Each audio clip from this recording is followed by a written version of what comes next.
আকাশের নিচে জমিনের উপরে আমাদের চেয়ে বড় কোনো গুনাহগার আর দ্বিতীয়টা নাই।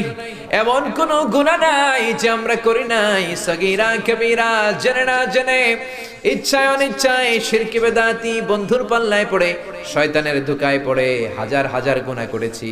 তোমার দরবারে আমরা ক্ষমা চাই, তওবা করলাম, আর জীবনে গুনাহ করব না। রব্বুল আলামিন আমাদের মাসুম বানিয়ে আমাদেরকে তুমি মাফ করে দাও। বুক ভরা আশা নিয়ে তোমার শাহী দরবারে এই গহীন রাতে তোমার পেয়ারা বান্দাদেরকে নিয়ে ভিক্ষুকের মতো, নাদানের মতো, মূর্খের মতো হাত তুললাম। আমাদের হাত দুইখানা কবুল আর মঞ্জুর করে দাও। আমাদের আব্বা আম্মা, দাদা দাদি, নানা নানি, চাচা চাচি, খালা খালু, মামা মামি, শ্বশুর শাশুড়ি, পাড়া প্রতিবেশী, দেশি খেসি, সবাইকে তুমি মাফ করে দাও।